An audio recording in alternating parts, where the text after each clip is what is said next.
여러분 안녕하세요. 2학기 사회 1단원 세계 여러 나라의 자연과 문화 17차시 수업을 시작하겠습니다.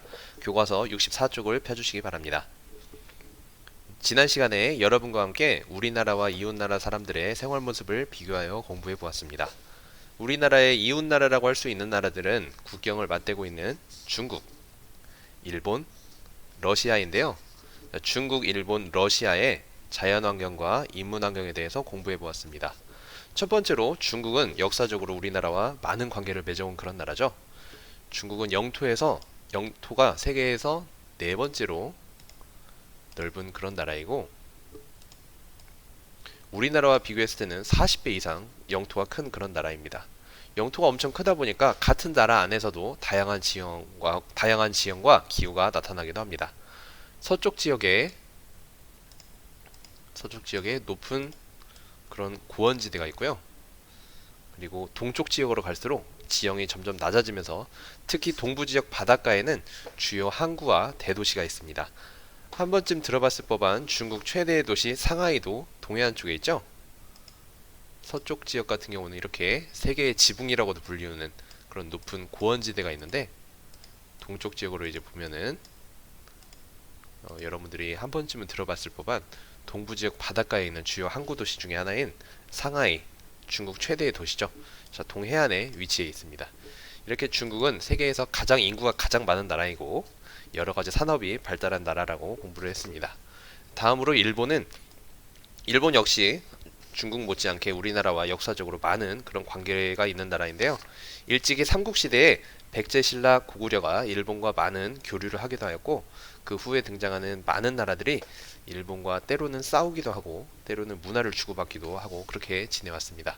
일본은 4개의 큰 섬과 3,000개의 이제 작은 섬들로 이루어져 있는데 일본 또한 나라가 이렇게 길게 늘어져 있는 형태이다 보니까 저기 남쪽에 있는 이런 지역하고 남쪽에 있는 지역은 이렇게 온천지대가 발달한 그런 반면에 북쪽에 있는 이제 홋카이도 섬 같은 경우에는 북쪽에 있기 때문에 눈이 굉장히 많이 내리는 그런 지대라고 여러분들에게 공부를 했었습니다.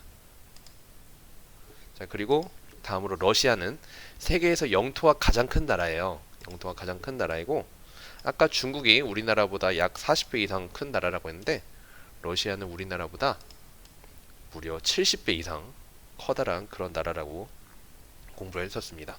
네, 특히 주로 동서로 길게 뻗어 있다 보니까 같은 나라 안에서도 동쪽 끝하고 서쪽 끝은 시차가 8시간 정도 차이가 나기도 하고 그리고 같은 나라 그 러시아란 나라 자체가 워낙 크다 보니까 한 대륙에만 이렇게 포함되어 있는 게 아니에요. 동부 지역은 아시아에 포함이 되어 있고 서부 지역은 유럽에 포함이 되어 있습니다. 그러다 보니까 같은 나라 안에서도 아시아와 유럽을 그렇게 구분하는 경계가 되는 주로 우랄 산맥이라고 하는 그 산맥에 있는 그 곳을 기준으로 이렇게 아시아 지역과 유럽 지역을 구분을 하기도 합니다. 이렇게 여러분들이 우리나라와 국경을 맞대고 있는 우리의 이웃 나라 중국, 일본, 러시아에 대해서 공부를 해 보았죠. 자, 이번 시간에는 이렇게 중국, 일본, 러시아의 인문환경과 자연환경에 대해서 여러분들이 지난 시간에 공부를 해보았는데 이번 시간에는 우리나라와 이웃나라 사람들의 생활 모습을 비교해 보도록 하겠습니다. 여기서 이웃나라라 하면 전 시간과 마찬가지로 우리나라와 국경을 맞대고 있는 중국, 일본, 러시아에 대한 이야기가 되겠습니다. 자, 먼저 첫 번째로 이웃나라의 문자에 대해서도 한번 이야기를 해볼게요. 우리나라의 표지판입니다. 교총 표지판, 흔히 볼 수 있는 표지판인데, 자, 이런 식으로 흥무대왕 김유신 장군 성지 하고 그 아래에 한자로 써 있죠. 분명 우리나라 대한민국의 그런 표지판인데 한자로 써 있는 경우를 많이 볼 수 있습니다. 이런 흔히 볼 수 있는 교통 표지판에도 대부분의 경우 한글로 먼저 써 있고 그 뒤에 한자 그리고 영어 이렇게 써 있는 경우를 우리는 많이 볼 수 있습니다. 그런데 이게 우리나라만 그런 게 아니고 중국 같은 경우는 중국의 글자가 원래 한자니까 이렇게 한자로 많이 쓰여져 있겠죠? 중국뿐만이 아니고 일본도 그렇습니다. 그렇죠? 이렇게 그 아래 보면은 우리 여러분들이 이제 우리가 이제 학교를 이제 다니는데 학교라는 이제 글자를 쓸 때에도 이 학교라는 단어도 한글로는 학교라고 있지만 중국어로 할 때는 이렇게 학교, 일본어로도 학교, 배울학자를 좀 간단하게 해서 이렇게 사용하는데 한국, 중국, 일본의 문자의 공통점이 있네요. 전부 한국, 중국, 일본 세 나라가 전부 다 한자를 많이 사용한다는 것을 우리가 알 수 있겠습니다. 자, 이렇게 한자를 많이 사용하는 이유는 우리나라하고 중국, 일본이 한자 문화권에 속해 있는 이유는 자, 지리적으로 가까이 있기 때문이에요. 한국, 중국, 일본이 가까이 지리적으로 굉장히 가깝게 있기 때문에 서로의 문화를 주고받고 교류를 하다 보니까 서로의 이런 문자도 서로 영향을 미쳤기 때문입니다. 그래서 여기를 한번 여러분들 보시면 지리적으로 가까운 나라들끼리는 이렇게 비슷한 문자를 사용하는 것을 알 수 있어요. 여기 주황색으로 표시되어 있는 나라가 중국인데 중국이랑 이제 붙어 있는 나라들, 여기 몽골이고 여기는 우리 대한민국, 그다음에 일본, 그 외에도 대만, 베트남 이런 나라들이 이런 한자 문화권에 속해 있는 것을 여러분들이 알 수가 있습니다. 그 아래도 보시면 러시아 문자 같은 경우를 보면 러시아 문자는 영어랑은 좀 약간 다르게 생겼지만 영어 같기도 한데 좀 비슷하긴 한데 좀 다르게 생겼죠. 자, 그리스 문자의 바탕을 둔 키릴 문자가 변형된 거라고 하는데 이 키릴 문자를 사용하는 나라들도 자, 러시아랑 이제 국경을 맞대고 있는 그런 나라들, 뭐 몽골이라든지 저기 카자흐스탄이라든지 이런 나라들이 이런 문자를 많이 사용하는 것을 알 수가 있겠습니다. 그래서 우리가 비슷한 혹은 같은 문자를 사용하는 경우는 대부분 지리적으로 가까운 경우에 있어서 그렇게 영향을 주고받았다고 여러분들이 이해를 해주면 되겠습니다. 물론 지리적으로 꼭 가깝지 않더라도 한 군데에서 한 지역에서 살던 그런 민족들이 다른 지역으로 옮겨가는 과정에서 문자를 이렇게 사용하는 경우도 있어요. 예를 들어서 영국 쪽에 살던 사람들이 미국 신대륙으로 많이 이주를 하면서 미국에서도 영어를 쓰게 되었잖아요. 자, 그런 경우는 이제 지리적으로 인접해 있진 않지만 그런 경우도 물론 있습니다. 자, 다음으로 이번에 식생활을 한번 보도록 할게요. 자, 한국, 중국, 일본. 자, 세 나라의 공통점이 있네요. 식사할 때. 바로 숟가락과 젓가락을 사용한다는 점입니다. 여러분들 사회에 우리 예전에 앞에 공부했던 내용 중에서 다른 나라의 그런 식생활을 볼 때 포크나 나이프를 사용하는 그런 국가들도 있었고 때로는 그래요. 인도처럼 오른손을 주로 사용해서 맨손으로 이렇게 식사를 하는 그런 나라들도 있었습니다.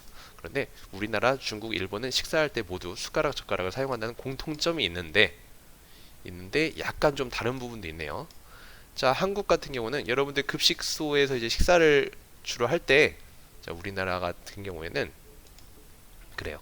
젓가락으로 이제 집는 반찬이 약간 좀 무게가 있고 김치처럼 좀 절여놓은 음식이 많기 때문에 금속 젓가락을 사용하는데 금속 젓가락을 사용하는 이유가 국물이 스며들지 않게 하기 위해서. 여러분들 알고 있었나요? 좀 국물이 스며들지 않게 할 수 있는 금속 젓가락을 우리나라는 주로 사용을 하고 있고, 자, 중국 같은 경우에는 젓가락이 주로 기른 경우가 많아요. 그래서 여러분들 혹시 만약에 그런 경험을 나중에 언제 가져볼지 모르겠지만 좀 중국 음식점 같은 데에서 코스 요리 같은 거를 이제 먹을 때 둥글고 커다란 식탁에 빙 둘러앉아서 음식은 가운데다 놓고 여기 이렇게 가운데에다 음식을 놓고 이제 먹어야 되다 보니까 젓가락을 길게 좀 긴 젓가락을 사용하는 경우가 많습니다. 자, 일본도 한번 볼게요. 자, 일본은 섬나라잖아요. 섬나라다 보니까 굉장히 그런 바다에 둘러싸여 있다 보니까 소금기가 굉장히 많아요. 젓가락이 녹이 슬 수 있습니다. 금속 젓가락을 많이 사용하게 되면. 그래서 섬나라의 특성상 쉽게 녹슬지 않는 나무로 젓가락을 이렇게 만드는 경우가 많이 있습니다. 그리고 생선 요리를 많이 먹다 보니까 가시를 좀 편하게 바를 수 있도록 젓가락의 끝도 좀 뾰족하게 유지를 한다고 그러죠. 자, 러시아 한번 볼게요. 러시아 같은 경우는 아까 말했던 것처럼 아시아와 유럽에 동시에 걸쳐져 있는데 아시아 쪽 영토가 물론 넓습니다. 그런데 러시아의 사람들의 상당수가 유럽 쪽에 많이 모여 살고 있기 때문에 좀 러시아의 문화권은 유럽 문화에 좀 가까운 경우가 많아요. 러시아는 빵을 주식으로 하며 그리고 포크, 나이프, 그리고 숟가락 등을 이용해서 식사를 합니다. 근데 그 뒤에 우리가 좀 눈여겨볼 부분이 있네요. 러시아는 냉대기후와 한대기후가 이제 같이 있는 그런 굉장히 추운 지역인데 그런 추운 날씨 때문에 음식을 한 번에 다 차려서 내게 되면 우리나라 같은 경우는 음식을 한 번에 보통 내고 그렇게 하잖아요. 한 번에 뭐 예를 들어서 뭐 명절이다 이러면 뭐 갈비, 전, 찌개 이런 거 전부 다 준비해가지고 한 번에 딱 하고 내는데 러시아 같은 경우는 날씨가 춥기 때문에 그렇게 한 번에 음식을 내면 음식이 식습니다. 그래서 차례로 음식을 내게 되고 이거를 우리는 코스 요리 문화라고 하죠. 이런 식으로 물론 모든 러시아 사람들이 이렇게 먹는 건 아니겠지만 먼저 샐러드가 먼저 나오고 그 다음에 따뜻한 수프가 나오고 그 다음에 이제 메인 요리가 나오겠죠. 자 이제 주 요리 뭐 채소라든지 해산물이라든지 이런 거를 먹기 좋은 크기로 잘라가지고 꼬치로 해놓은 그런 요리고 그 다음에 후식. 자 이런 식으로 러시아 같은 경우는 이렇게 식사 문화가 우리나라랑 좀 다른 부분이 있습니다. 자 이렇게 한국, 중국, 일본 같은 경우는 생활 모습이 서로 지리적으로 가깝기 때문에 옛날부터 서로 오가면서 자연스럽게 문화를 주고받은 부분이 있어요. 자 뿐만 아니라 새해 첫날에 하는 그런 행사나 그런 문화도 조금씩 비슷하면서도 약간 다른 부분이 있습니다. 여러분들은 새해 첫날에 설날에 주로 무엇을 하나요? 그래요. 자, 노래를 부릅니다. 자, 까치까치 설날은 어저께고요. 우리우리 설날은 오늘이래요. 자, 노래를 부릅니다. 또 한복을 입기도 하고 조상들에게 차례를 지내고 그리고 떡국을 먹죠. 떡국을 먹으면 나이가 한 살을 더 먹는다. 떡국을 뭐 한 그릇을 먹으면 한 살 먹고 두 그릇을 먹으면 두 살을 먹는다. 그런 농담들도 하고 그랬었는데 그리고 어른들한테 세배를 지내고 좀 어른들의 이제 경제적 사정에 이제 좀 여유로우시면 세뱃돈을 좀 주시기도 하고 그런 문화가 있죠. 자, 다른 나라의 문화들을 한번 보겠습니다. 자, 중국인들은 이게 복복자예요. 복복자인데 이거를 뒤집어 놓았습니다. 복복자를 거꾸로 붙여 놓는데요. 거꾸로 붙여 놓으면 중국의 이제 그런 문화 습성으로는 복자를 거꾸로 붙여 놓으면 복이 들어온다라고 이렇게 해석을 한다고 합니다. 그래서 복자를 거꾸로 대문 앞에 붙여 놓은 그런 모습이고요. 자, 이걸 춘절이라고 해요. 중국에선 설날을 춘절이라고 해서 폭죽놀이도 하고 월병 과자 중국의 이제 대표적인 과자죠. 자, 이런 것들 먹고 그다음에 세뱃돈을 이런 빨간색 봉투에 중국에서 빨간색은 굉장히 좀 행운의 상징 그런 색이라고 생각을 하면 될 것 같아요. 그래서 중국인들이 올림픽이나 이런 행사 같은 거 나갈 때 빨간색을 입는 경우가 굉장히 많아요. 행운을 가져다 준다고 그렇게 생각을 하기 때문에. 그 다음에 우리나라가 추석 때 송편 먹는 것처럼 중국은 그 춘절에 만두를 이렇게 싸서 쪄서 이렇게 먹는 경우가 많이 있습니다. 자, 일본 한번 볼게요. 일본인들은 자, 신사는 뭐냐면 일본 같은 경우는 뭐 이런 불교, 기독교를 믿는 사람들도 굉장히 많이 있지만 일본의 자체에 그런 토속신을 믿는 사람들이 많이 있습니다. 토속신이나 아니면 자기 조상신들을 섬기는 그 신들을 모셔놓은 것을 이제 신사라고 해요. 신사나 절을 찾아서 한 해의 행운을 이제 빌면서 이제 시작을 많이 합니다.